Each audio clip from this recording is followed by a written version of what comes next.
Começa agora Câmara Musical, onde a música encontra a raiz, a alma e o som de quem faz a arte de verdade. Apresentação: Cássio Luiz.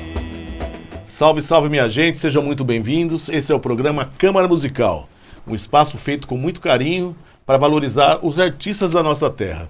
E hoje eu tenho um grande artista, que além de grande artista é amigo meu, músico, cantor, arte educador, e já está há muito tempo no mundo da música, tem uma trajetória magnífica, e hoje vai contar um pouco dessa sua história, um pouco dessa sua verdade. Grande Carlos Branquim Nobre, seja bem-vindo, meu amigo. É nóis aí, Cássio. Prazer aqui.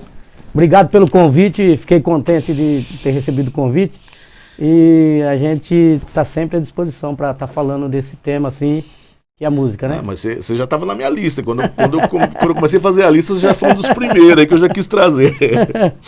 Ô Branco, é o seguinte, vamos falar um pouco então dessa trajetória magnífica, né, dessa sua história que você tem aqui na música da nossa cidade, da região e tal.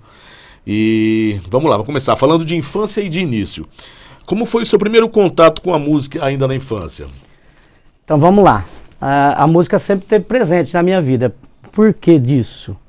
Meu pai sempre foi músico. Sim. Meu pai não era a primeira profissão dele, mas era um ele hobby. Sempre foi música. O hobby dele era música.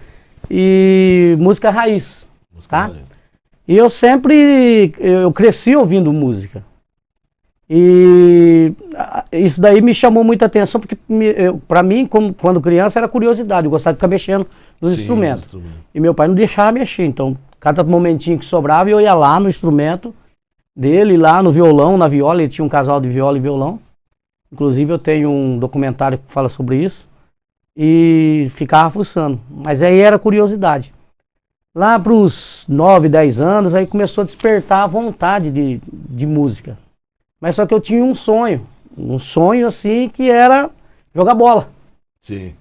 E na época eu jogava até mais ou menos, né? Não era bom não, mas jogava mais ou menos. O que me fez mudar foi o seguinte: eu levava muita pancada, né?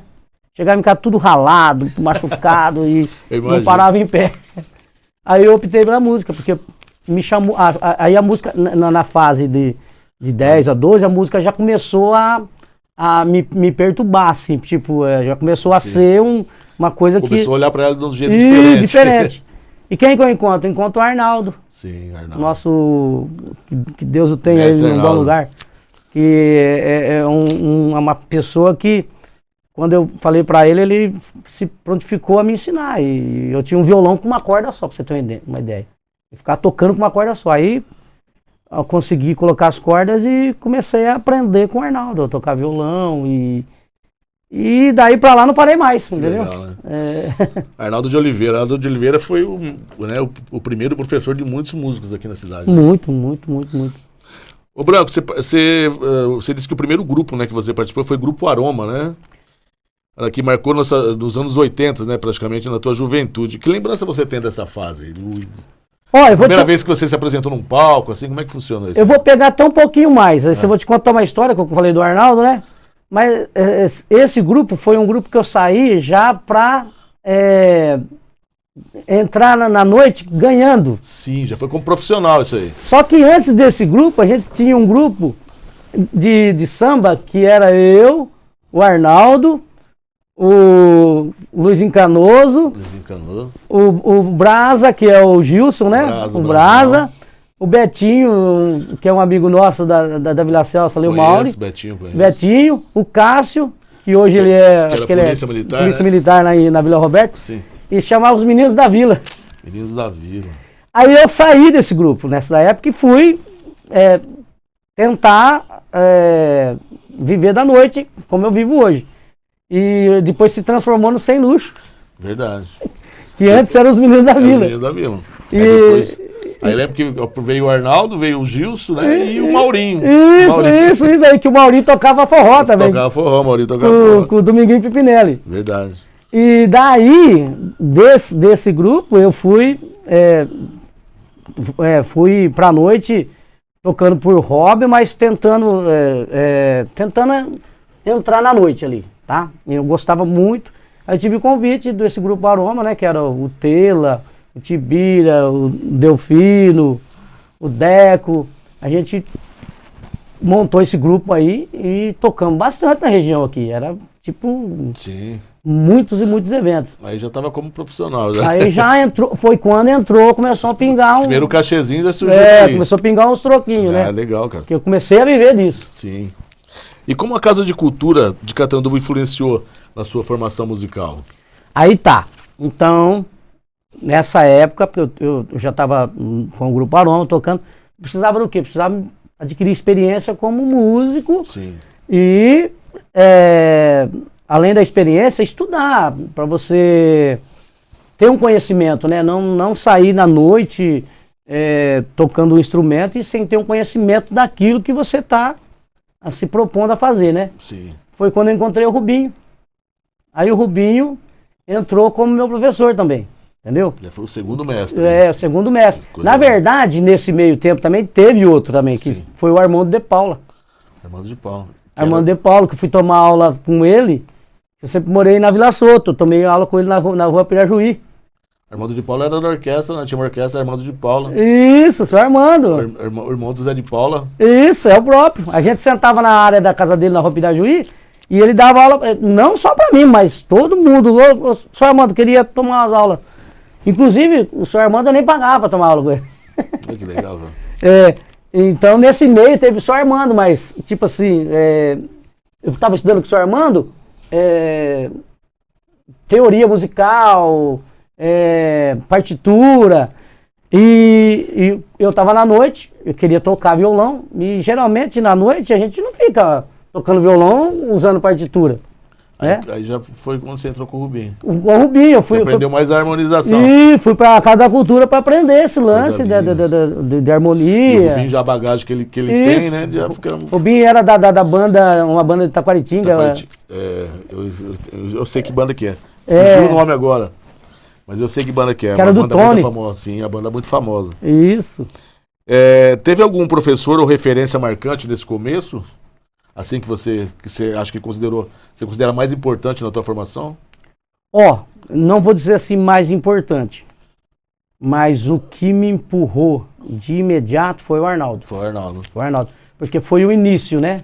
É que o Arnaldo ele já não ia muito na teoria, ele já passava para a prática, porque geralmente quando você está aprendendo, você já quer tocar logo, né? Isso. Então o Arnaldo ele é mais prático nisso, já vai tocando. E o Arnaldo praticamente a gente era família ali, porque Sim. o Arnaldo morava na Rua Pará e eu morava na Amazonas ali, perto daquele prédio que tem ali perto do Bar do Ney ali, né?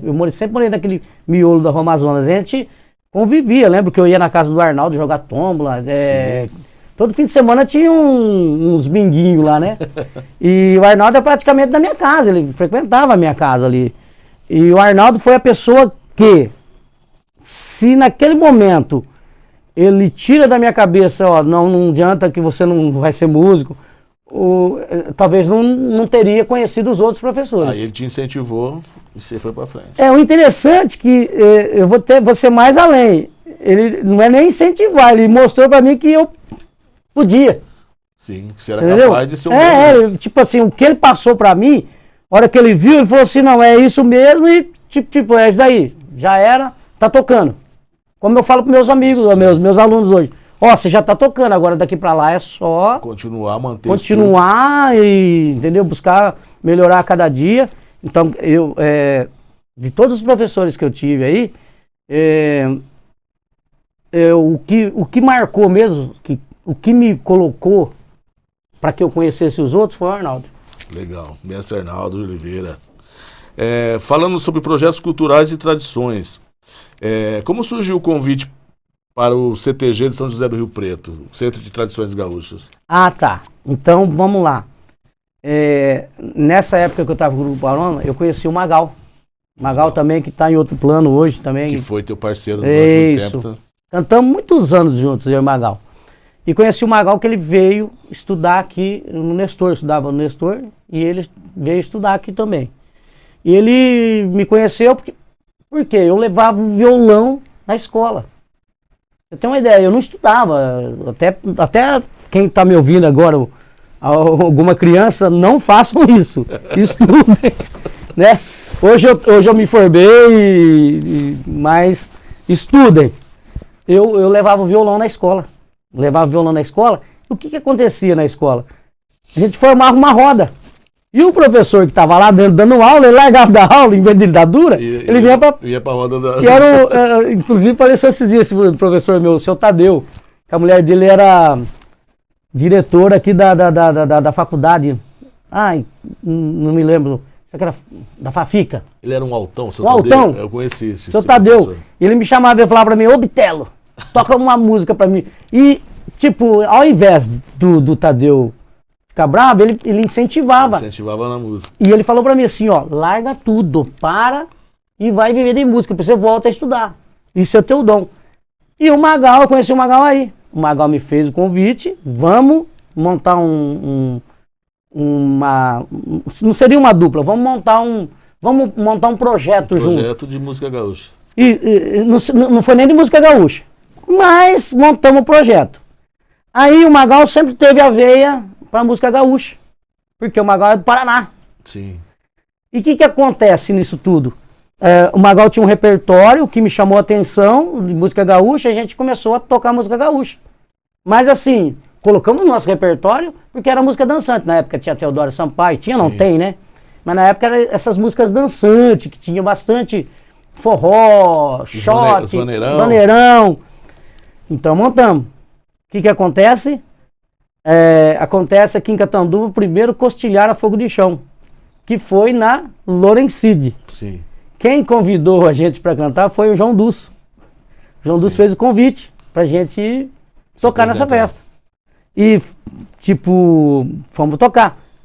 Mito, não na Lorencide, na Chácara da Liberdade. Sim, na maçonaria. E aí nessa chácara aí teve esse Costilhar, que depois a gente foi pra Lorencide. Aí tocamos lá nessa festa, tudo um repertório gaúcho, por quê?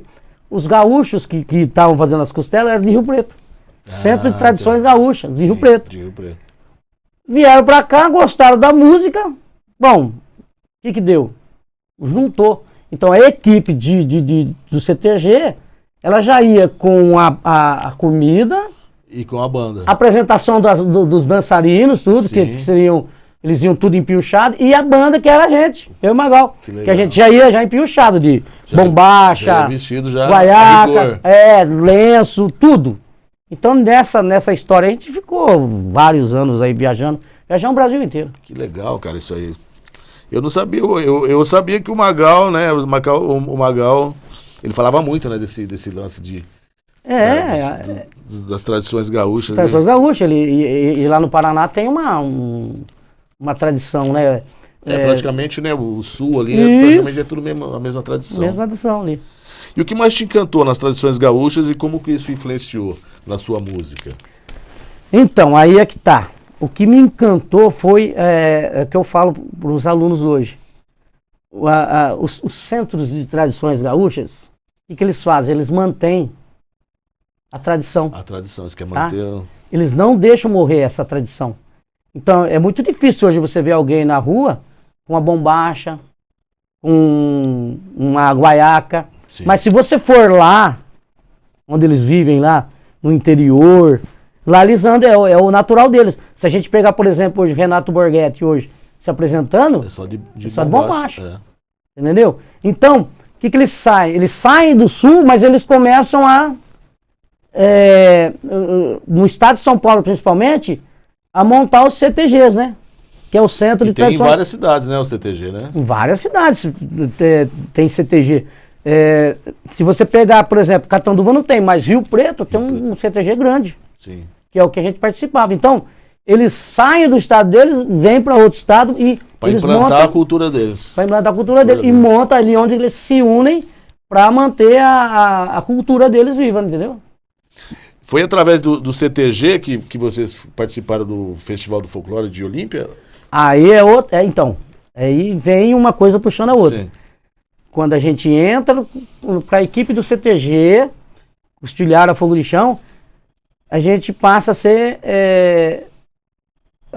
a gente passa a conhecer o folclore de Olímpia, que é a Dona Cidinha Manzoli. Passa a conhecer a Dona Cidinha Manzoli, que num evento do Costilhar a Fogo de Chão, tem os gaúchos fazendo a costela, a gente fazendo a música E foram convidados o grupo Menina Moça de Olímpia para fazer a apresentação da dança.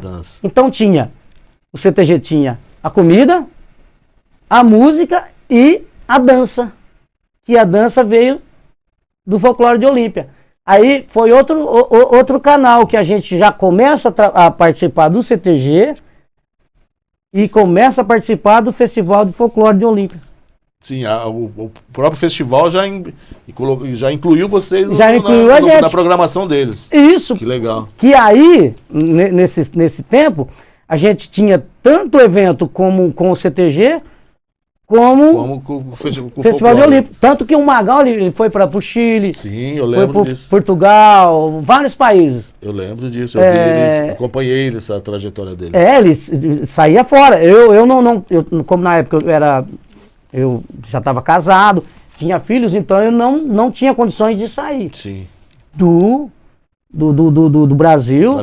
Para viajar, porque eu tinha meus compromissos aqui. Então, mas o Magal aproveitou todos. O Magal aproveitou. Né? Como meu filho sai agora em outubro, com um grupo de Olímpia também, que é folclórico, e vai para o México agora. Que legal, né, cara? Agora na data de dia 7 ou dia 8, ele vai para o México, ele vai ficar lá uma semana, quase 15 dias lá. Que é de Olímpia também, que é o folclore. E eu e o Magal participamos praticamente... eu não tenho a conta exata, mas pode-se dizer que o CTG aí de 15 a 20 anos ou mais. Nossa, que legal, né, cara? Entendeu? Isso aí é coisa do folclore. O folclore é uma coisa muito rica, né? Pouca gente teria que ter mais importância. O pessoal tinha que dar mais importância para esse tipo de... E Olímpia é a capital hoje, né? Sim, Olímpia é a capital do folclore. Eventos organizados pela prefeitura, como o Feitiço Show, também fizeram parte da sua trajetória. Qual deles marcou mais a sua memória? Aí, ó, é uma coisa até interessante. Os primeiros serviços que eu fiz do Feitiço Show foi com outro músico assim, que marcou muito pra mim, que foi o Seu Luiz Canoso. Seu Luiz Canoso. Entendeu? O que acontece? Era sábado show na época, né? Sábado, não era nem feitiço, era sábado show, sábado isso show, mesmo. Eu lembro disso. O Seu Luiz, ele tinha o regional dele e tinha as pessoas que acompanhavam. Eu fui um dos primeiros, assim, na época, antes do Adilson. Sim, antes do Adilson. Porque, o que acontece? Até a gente morava na mesma vila, o Adilson na Vila Soto e eu sempre morei na Vila Soto. Eu tive uma época da minha vida que de me encontrar, eu fui um dos primeiros cantores do Jeremias também. Que era Jeremias e Fábio, que o Fábio... Era o Fábio no teclado e o Adilson cantando, você foi antes do Adilson. Mas eu fui antes do Adilson, porque eu sou da época do peixe na telha, não. O barril.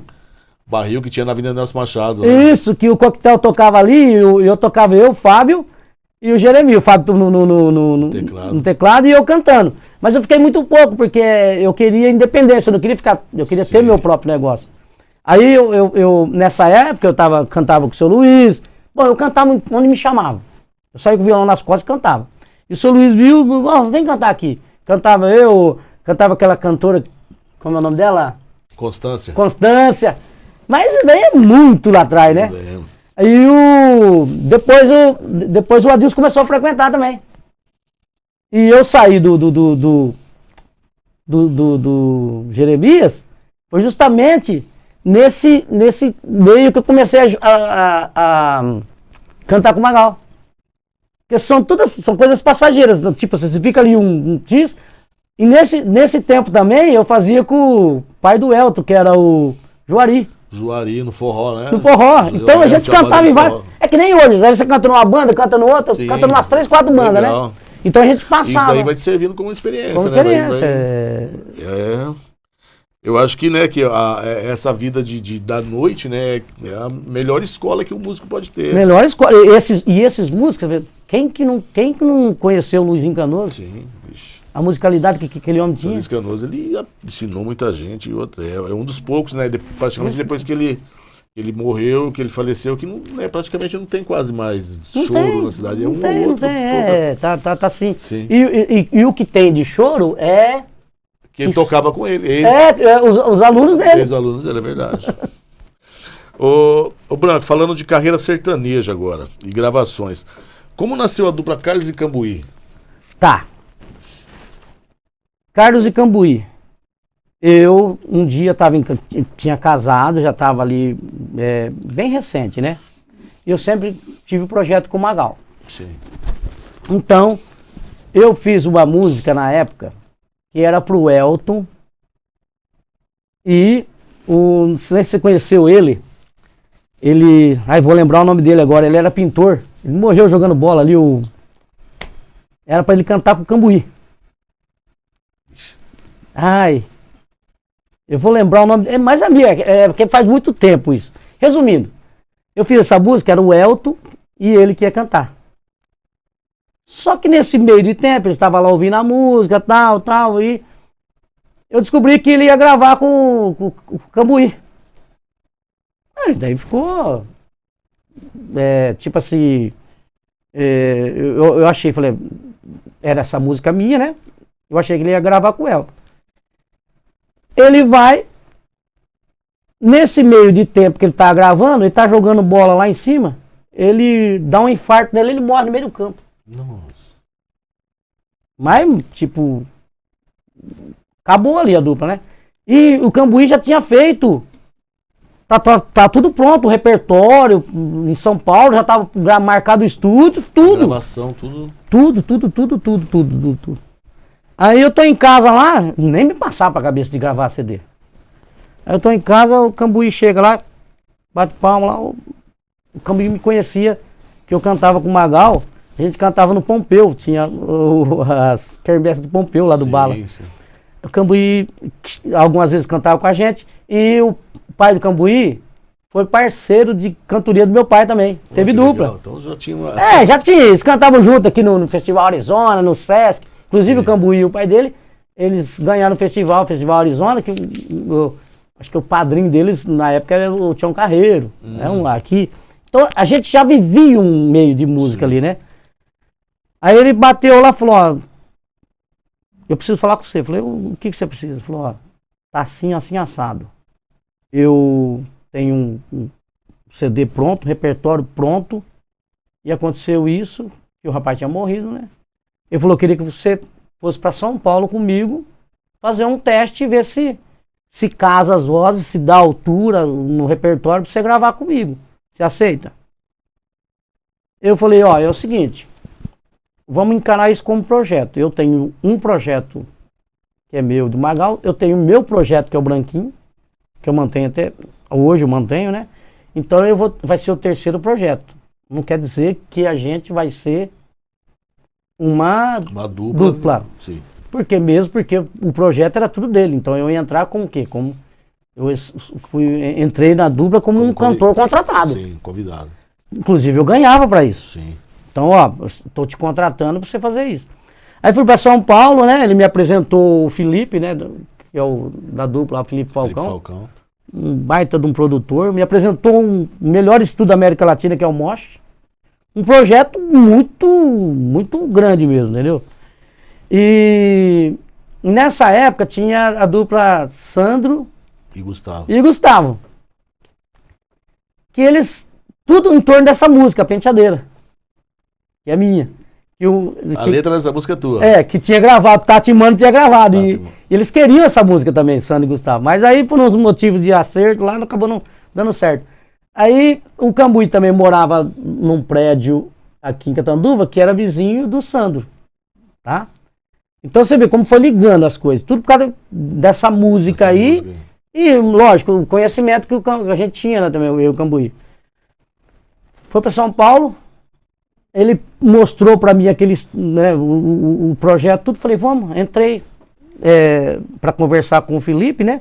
O Felipe pediu para ele, ô Cambuí, deixa eu conversar com ele a sós. Aí subimos, o Felipe morava numa cobertura, e dentro da cobertura lá tinha um segundo andar. Aí subimos, o Felipe sentou comigo e falou assim, ó, você já ouviu falar em cavalo arriado? Eu falei, eu já. Falei, então monta que esse é teu. O que ele quis dizer pra mim? Ó, o projeto é bom. Sim. Abraça o projeto. Falei, não, tá de comum acordo, vamos abraçar o projeto e vamos tocar pra frente. Então vamos fazer os testes. Aí fui pro macho, fiz os testes, falou, é isso que eu preciso. Aí eu gravei todas as faixas. Aí começamos a trabalhar o CD, né?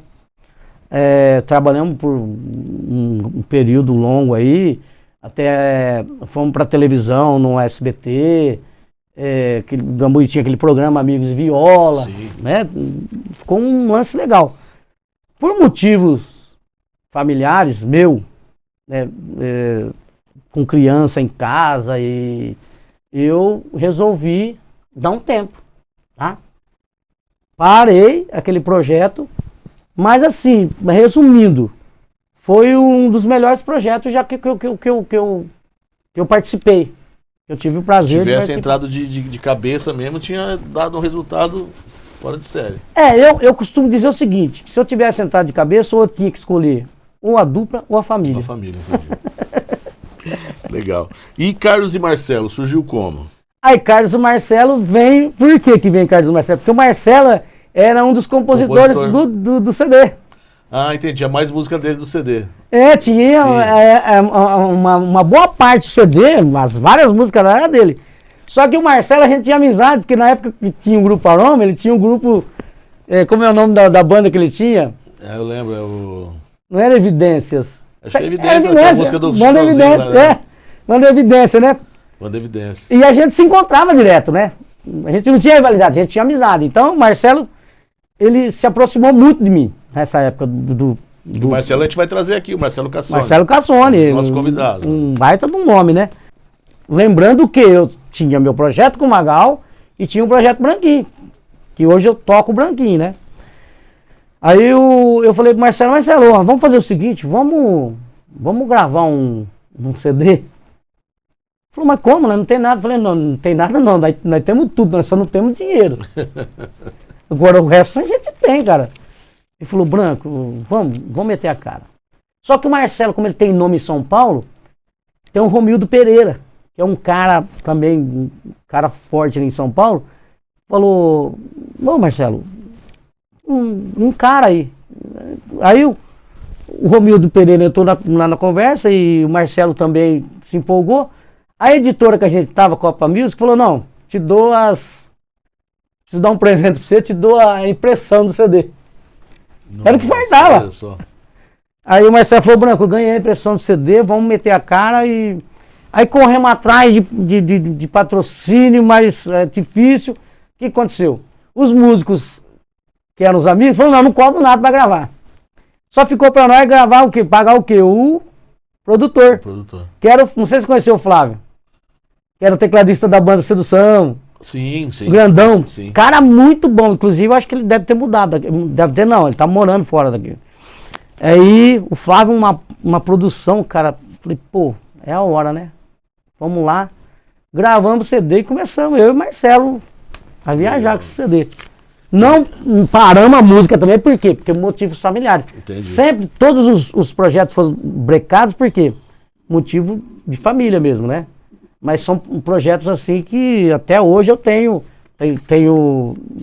assim, eu falo para meus filhos, ficou no passado, mas é uma coisa que eu guardo com carinho, entendeu? E qual foi a música que mais se destacou desses CDs aí? Então, a Eu música... sei que tem várias, mas teve uma que destacou pra caramba. Ah, que destacou foi o Japonês Oculto. Japonês Oculto. Que todo mundo conhece. É que hoje eu até evito de cantar ela, né? Porque eu tenho até Eu lembro medo. da época do Pânico, né? Os caras Do tinham Pânico, essa música era prato cheio deles. Prato cheio. Essa música eles tocavam pra Sabrina. Sim. Porque a Sabrina Sato entrava, ela nem era essa Sabrina de hoje. Ela era, eu acho que a Paniquete Ela lá. era né? Paniquete, ela era Paniquete. Então, e eles tocavam pra satirizar ela lá. E na sua opinião, como é que o sertanejo daquela época se diferencia do sertanejo atual? Ó, eu costumo falar, eu falo pra todo mundo assim, às vezes eu penso diferente dos outros, né? Quando eu falo em música, eu penso em música e não penso em gênero, tá? Sim. Então, por exemplo, música. Tudo que você pensar de música eu gosto, tá? Eu gosto até, tipo assim, pensa uma música que alguém não gosta, eu gosto, porque eu tenho um ouvido não... Comercial. eu tenho ouvido pra música, eu gosto de ouvir, eu gosto de uma boa batida, eu gosto de uma, sabe, de um violão bem tocado, gosto de uma guitarra bem tocada. Ah, você curte? Eu curto tudo, musicalmente falando. Desde Agora, que seja bem produzido, né? isso. Sim. Agora, quando você pega, falar em gêneros, teve uma época que a gente tinha, assim, os gêneros sertanejos, gênero, tipo, você quer pegar a época do pagode, lá da década de 80? Sim. Então, por exemplo, na década de 80, você falar de Tom e Chororó, que é o que a gente curte hoje com o bom, Sim. naquela época era os negros jogavam pedra. Os caras preferiam os antes deles, né? O pagode, que né, é o fino do pagode hoje, eles eram apedrejados naquela época. Sim. Então eu falo assim, que são épocas assim, por exemplo, eu acho que não mudou nada, tá? Porque, tipo assim, o que mudou hoje é que ficou escancarado que a pessoa sente. Então, hoje você consegue entender a mensagem que a pessoa quer passar. Quando você fala de uma coisa muito violenta, por que a pessoa está falando de uma coisa violenta? Porque de repente ela está vivendo no meio da violência. Né? Então eu penso muito nisso. Do que a pessoa fala? Do que o coração está cheio. Então, às vezes, as pessoas criticam hoje a música que tem no mercado. Eu acho que eles continuam falando das mesmas coisas, só de com maneira diferente. Né? Maneira atual de falar. Isso! E você sabe o que eu falo? É assim, a música não tá banalizada. As pessoas que banalizam. Por quê? As pessoas não sabem procurar. Tem os lugares para você procurar. Se você entrar no Spotify, você faz uma playlist em 5 minutos de só música boa. Sim. Se você quiser ouvir uma rádio boa, de música boa, você ouve. Só que a massa procura o quê? Eles procuram coisa ruim. Então não é a música. Né? Porque geralmente as pessoas falam... Eu acho que falta um pouco também... Eu não sei se isso é por culpa da mídia, tanto televisão quanto o rádio, mas... Parece que né, tem tanta música boa que podia ser tocada e não toca, e toca umas coisas aí, por isso acaba viciando, né? Acho que é a falta de cultura musical. Se for ver. Que você vai batendo, aquilo vai entrando na tua cabeça de um jeito, mas eu vou te falar onde eu tive claramente na minha mente, na minha cabeça, o que é isso. Quando eu entro numa rádio e alguém me pede, que aconteceu comigo, para me visitar o departamento comercial. Quando começa a acontecer isso, aí começa a decadência, não da música, tá? Começa a decadência no meio da mídia. Por quê? Quando você passa a avisar um lucro... Só o lado comercial, o lado comercial, então passa a ser banalizado aquilo ali. O meu modo de pensar. Se eu estiver errado, que me corrija, mas eu penso assim. Agora... Se você começar a olhar também, a rádio, ela tem um custo. Para se manter, ela tem que ter esse lado. Para a rádio tocar tua música, ela tem que pagar os direitos. Sim. Então, resumindo, o que aconteceu? Começou-se a cobrar para que a rádio toque sua música. Antigamente não tinha jabá. Então tocava o quê? Eu lembro que tinha um programa... que passava na televisão, quando disse que era ruim, ele quebrava, que era o Flávio Cavalcante. Lembra? Ele quebrava o CD aqui, ó. O CD não, o vinil. O vinil. Então, só que quando começou a ser comercial, não sou contra. Sim. Pô, se eu sei que é comercial, eu não preciso cantar. Então eu tenho lá 10 milhões, eu chego... Quem que não vai querer 10 milhões e falar assim, ó, vem cá, vamos passar um Pro Tour nessa voz aí, então. Vamos colocar uma roupinha bonita no C e vamos tocar 10 vezes por dia... E a tua música vai fazer sucesso. Então é o que está acontecendo hoje. Mas dizer que não tem música boa no mercado hoje... Tem muita coisa boa. Tem muita coisa boa. Só que os verdadeiros, assim, os maiores artistas brasileiros, eles são mais reconhecidos lá fora do que aqui, né? Por causa da cultura, né? Musical. E talvez esses países já passaram por esse processo que nós estamos passando hoje. São países mais velhos, né? São países mais evoluídos, no caso, né? Porque, assim, culturalmente, né? Se você pegar a idade desses países fora, o Brasil é um país novo. Jovem, então, de repente, já passaram por essa banalização pode ser. E começaram a valorizar a cultura, né? Legal. Ô Branco, você também apresentou muitos projetos em Sesc, né? Como tributos, né? As duplas mais antigas, as duplas que foram referências, né? Como Tonico e Tinoco, Zico e Zeca, Vieira e Vieirinha. Como é que foi esse processo, assim, de elaborar esses projetos? Foi muita pesquisa? Era coisa que já tinha em mente de fazer antes? Como é que é esse lance? Apesar que você deve, como você disse que teu pai já tocava, você já deve ter ouvido muito, né? Dessas duplas quando era... Então, isso daí, cara, isso daí faz parte da minha vida de infância. De infância, então Quando você fala de Tunico Tinoco, Zique Zeca, Zilizalo, Jacó, Jacozinho, então, é a mesma coisa. Você é da área do samba. Duvido que você não ouviu o disco inteiro da Clara Nunes. Nossa, Clara Nunes. Clara Nunes, Noel Rosa, Noel Rosa, da Cartola. Então tipo assim, por que me veio Clara Nunes? Porque esses dias uma pessoa me contratou e falou pra mim, queria umas músicas da Clara Nunes. Resumindo, quantos anos já faz que morreu Clara Nunes? Só que ela faz parte da nossa vida. Sim, a gente... Na época do samba, né? Década de 70 e 80, era Clara Nunes. Não é? Bete Carvalho, Vila, João Nogueira. Tudo que a gente cresceu ouvindo. Cresceu ouvindo isso, é verdade. Martim da Vila. Então a música raiz está presente na minha vida. Quando eu fiz a seleção das músicas, eu peguei o repertório, eu nada mais, só juntei as músicas que eu já cantava e as histórias que meu pai contava, né? Sim. Meu pai sempre contou as histórias. E aí eu fiz uma pesquisa ampla. Antes. E aí foi quando eu comecei a contar. Eu contava a história no palco, eu contava de quando eles nasceram, Sim. Onde eles viveram. E eu tive o prazer de estar numa boa época aí com o Tinoco, né? Chegou a conviver com ele. Ele me deu até um livro autografado, logo no fim da vida dele. Inclusive no aniversário do Pércio Rebolo, o Pércio falou, você não tem um cantor famoso para trazer no meu aniversário aí? Eu falei, o que você quer? Eu falei, uma coisa raiz, cara. Eu falei, posso ser o Tinoco? Ele falou assim, cara, você consegue? Eu falei, não sei se eu consigo, mas não custa. E o Gentil Rossi, de Rio Preto, liguei pra ele, ele tava com a dupla, o velho. Aí ele falou assim, onde que é? Eu falei, Catanduva. Ele falou, nós estamos indo. Quanto que é? Aí acertou os valores lá. Sim. Ele veio pra Catanduva aqui. Então, é uma coisa que, tipo, já tava na veia, né? Sim, que legal. Pra montar isso daí, foi a coisa assim, tipo... A mesma coisa, é o que você tem dentro de casa ali. O que eu tenho dentro de casa? Ó, monta um repertório, você tem um material, eu fiz uma pesquisa ampla, legal, né?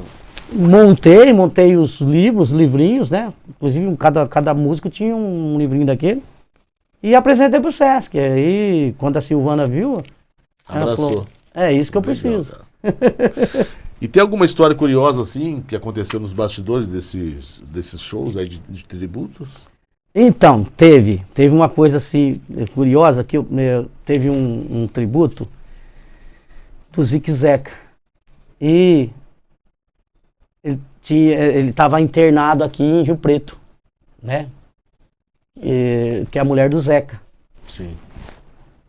E ele tava assim, tipo, internado e, tipo, você sabe, tá na idade, você não sabe se vai ou vai pro hospital, mas você não sabe se volta, entendeu? Então, tava um cuidado muito em cima dele. Aí eu falei pra Silvana, Silvana, o projeto tá aí, né? E será que é legal eu falar da mulher do Zeca? Porque ela tinha feito um convite pra mulher do Zeca, pra família do Zeca, pra vir assistir. Pra assistir o show. E eu falei, será que é legal chamar ela? Ela falou, ai Branco, tá assim, assado, acho que melhor não. Vamos deixar ela à vontade.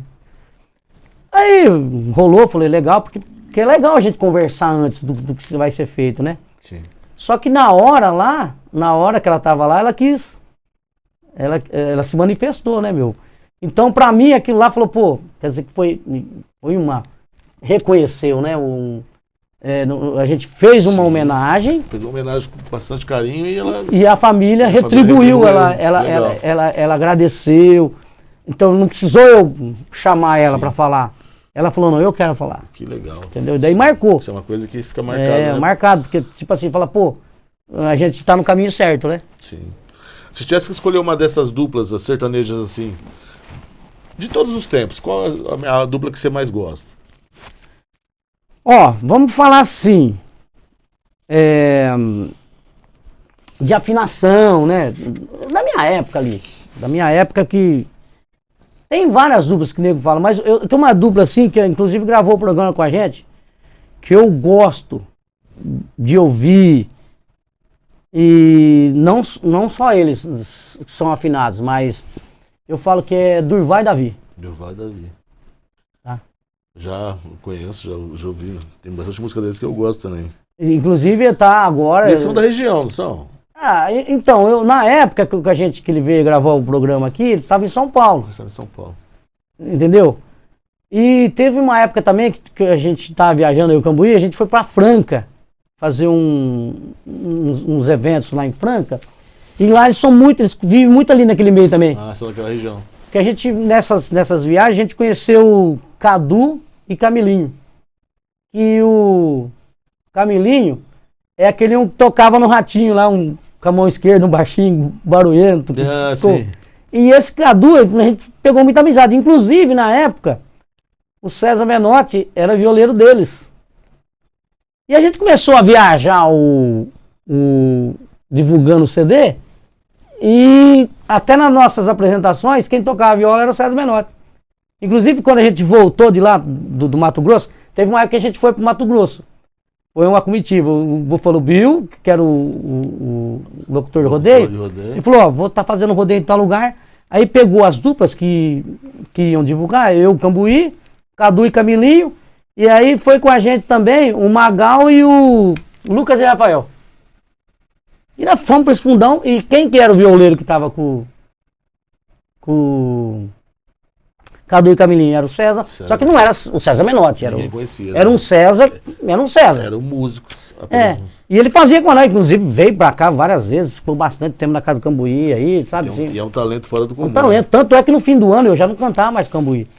Aí o Cambuí gravou um programa de Natal, aí o Cambuí me convidou.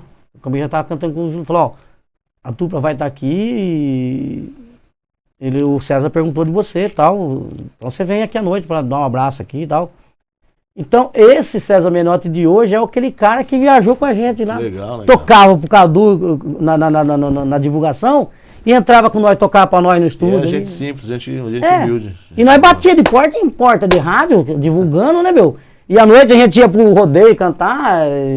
E foram uns dias assim, tipo, as 3 duplas divulgando. Sim. E a gente jamais imaginava que esse César... Inclusive eu tenho até uma latinha de rapé que ele me deu. Tá guardado em casa. Falei, um dia eu vou apresentar essa latinha pra ele.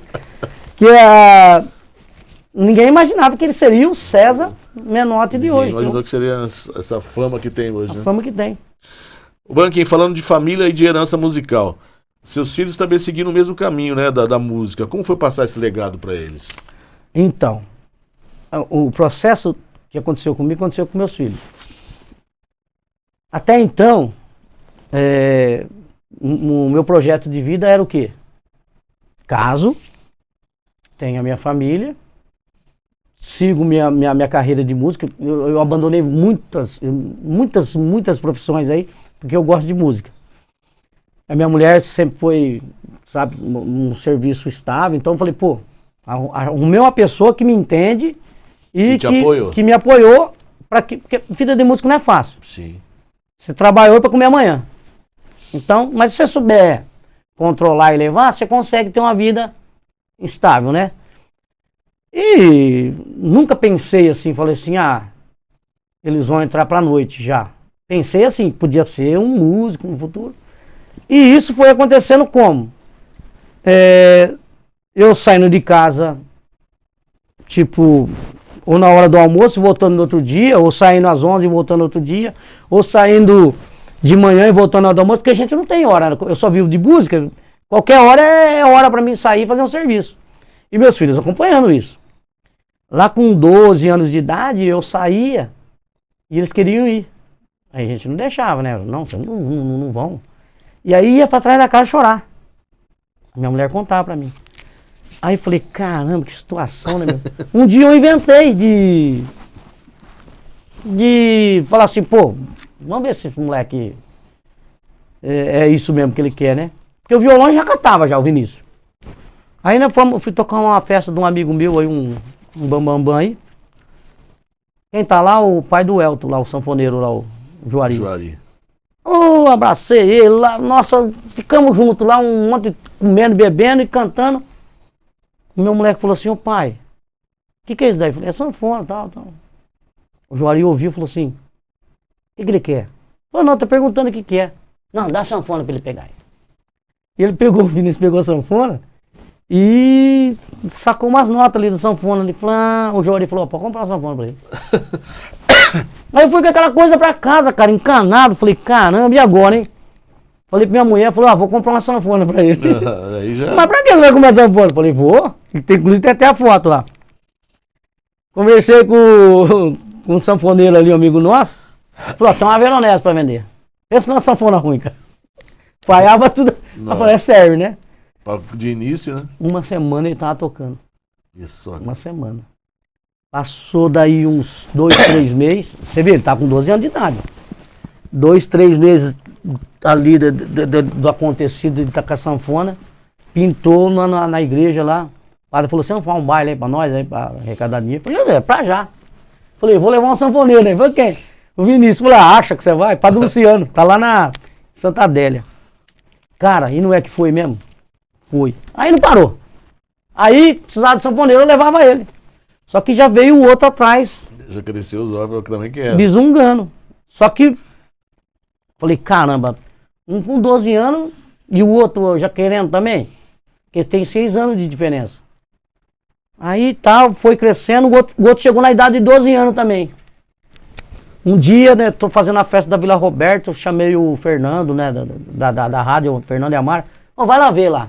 Eu tinha comprado umas TV, que na época era TV de 42 polegadas, mostrava umas imagens, né. Vai lá, Fernando, ver lá. Eu sempre toquei, fiz o serviço do Fernando. Ele falou, vou lá ver você. Chegou lá o Fernando e a Mara lá. Só que eu tava assim, tipo, o que aconteceu? Eu e o Vinícius já me acompanharam na sanfona. E quem que era o baterista? O Herbert. Liguei pro Herbert, o Herbert falou, Branco, aconteceu um negócio que não vai dar pra ir, tal. E eu sempre compreendi isso. Sim. O Herbert é amigão meu. Falei, cara, e agora? Não posso, Herbert, se ficar assim, não, vou começar aqui. Aí meu filho mais novo, que é o Gabriel, falou, não, deixa que eu faço. Falei, para, filho, o pai tá falando sério. Põe na conversa. Brincadeira, põe na conversa, deixa eu consertar. E eu no telefone. Não, Herbert, tem que vir, sabe, desesperado, tremia, cara. Aí meu moleque falou, não, pode deixar que eu faço, eu já sei as músicas, tudo, eu já sei tudo.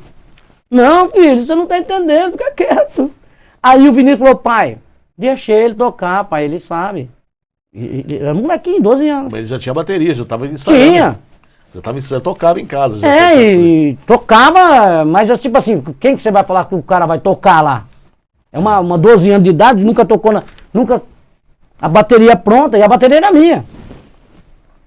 Falei, cara, não tem outro. Falei, vai pra lá. A hora que ele começou a tocar, sabe quando você sente aquela segurança? Olhei de um lado o meu filho, que tá na sanfona, que faz segunda voz pra mim assim, super bem.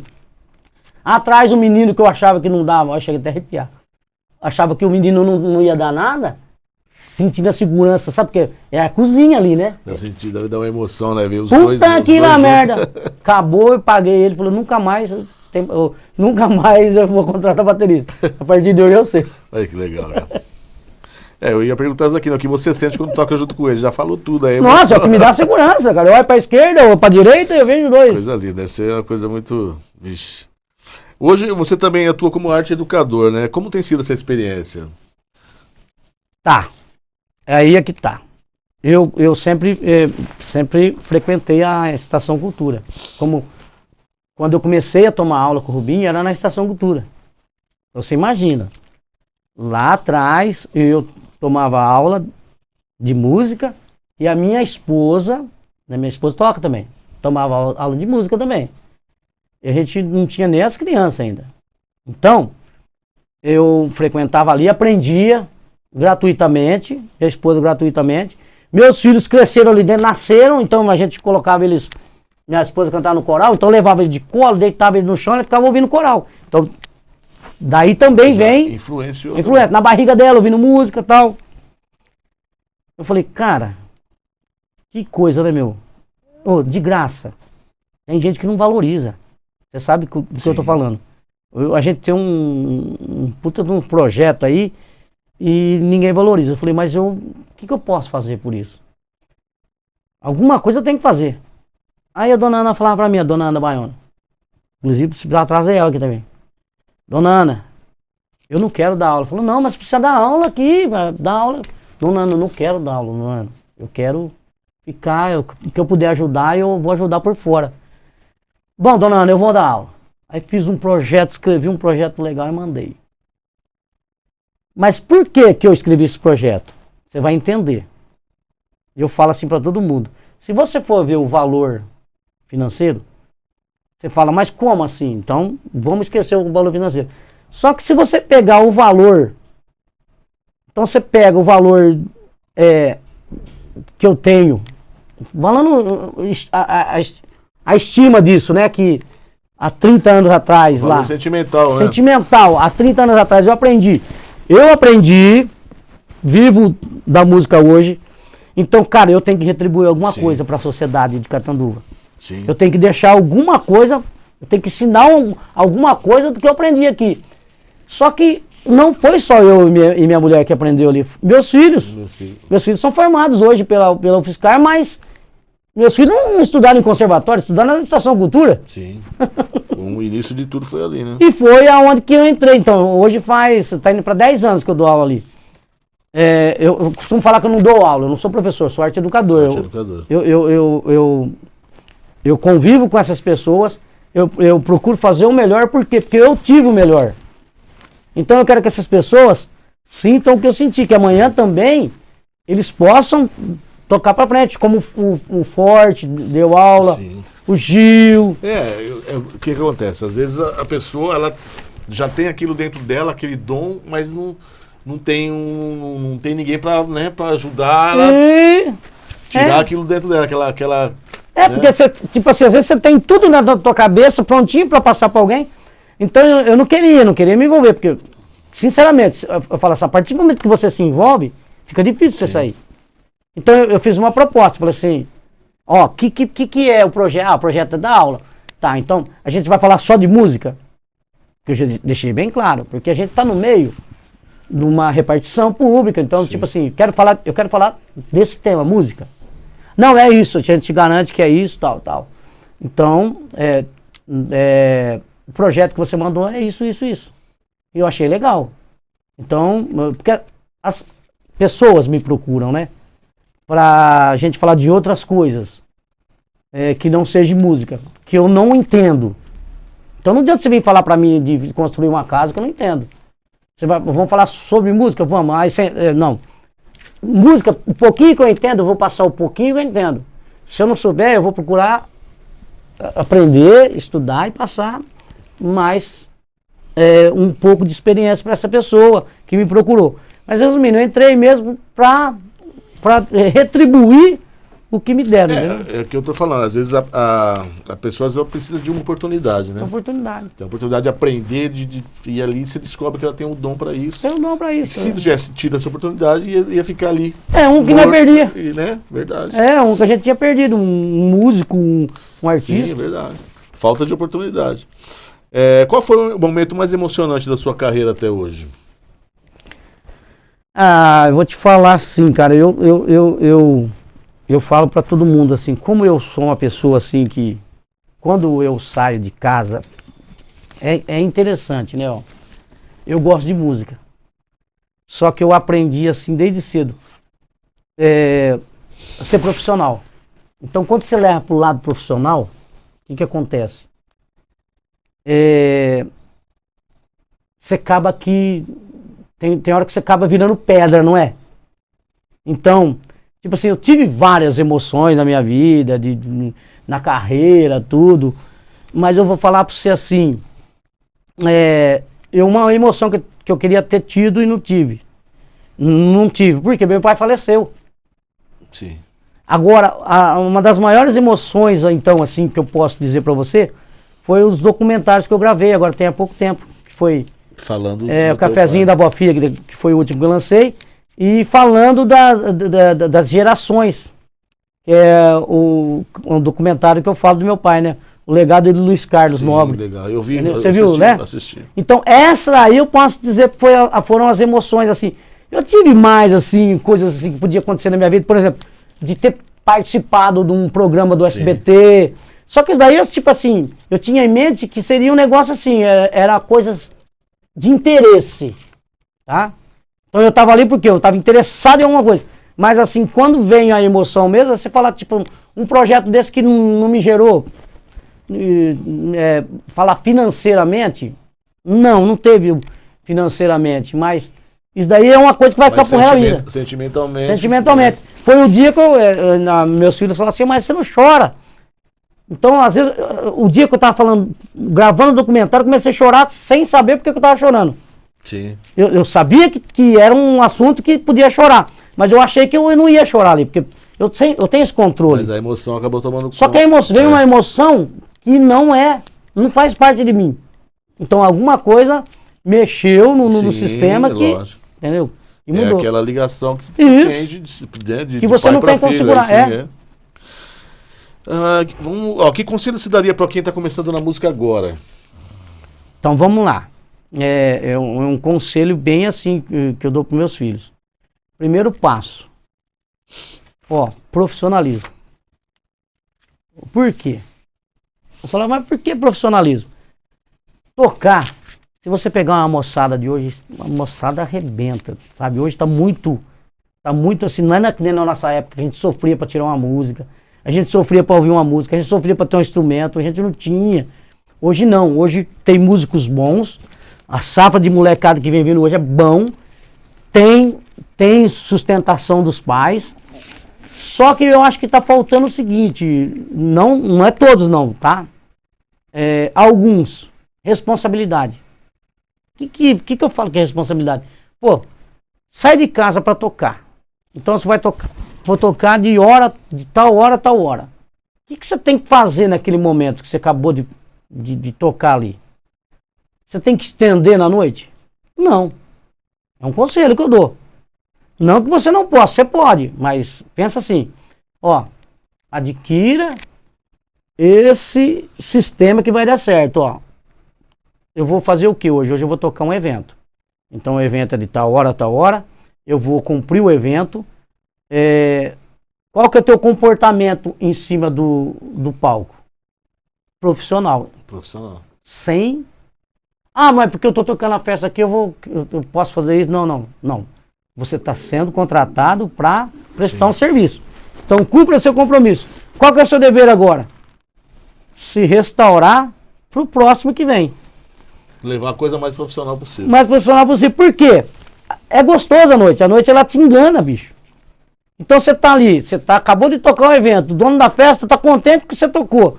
Ele vai te dar do bom e do melhor. É onde você entra, amanhã você tem outro. Você tá o quê? Você tá só metade. Então você não vai render. Sim, verdade. Entendeu? Isso daí é uma das coisas que eu aprendi cedo já.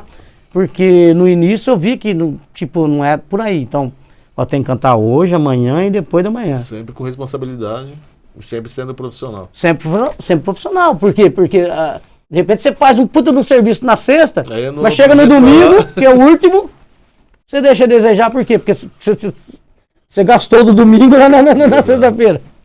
Isso aí. Branquinho, dá uma palhinha pra gente aí. O povo tá esperando isso agora. Quando eu não puder pisar mais na avenida,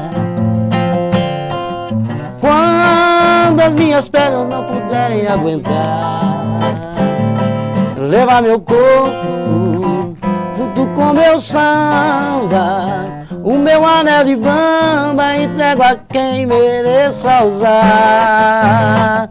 Eu vou ficar no meio do povo espiando, minha escola aprendendo ou ganhando mais um carnaval. Antes de me despedir, deixa o sambista mais novo o meu pedido final. Antes de me despedir, deixa o sambista mais novo o meu pedido final. Não deixa o samba morrer, Não deixa o samba acabar. O morro foi feito de samba pra gente sambar. Não deixa o samba morrer, não deixa o samba acabar. O morro foi feito de samba pra gente cantar. Coisa linda, gente! Esse foi o nosso querido Carlos Branquim Nobre, músico de primeira grandeza aqui, gente da nossa terra, artista da nossa terra, contou um pouquinho da sua verdade, contou um pouquinho da sua história. Muito obrigado, meu amigo. Eu que agradeço, Cássio. Fiquei boa contente. Sorte, muito trabalho, muito sucesso por aí. Sucesso, tamo junto. Tamo junto. Você Valeu, faz gente. parte. Esse foi o Câmara Musical. Até a próxima, valeu!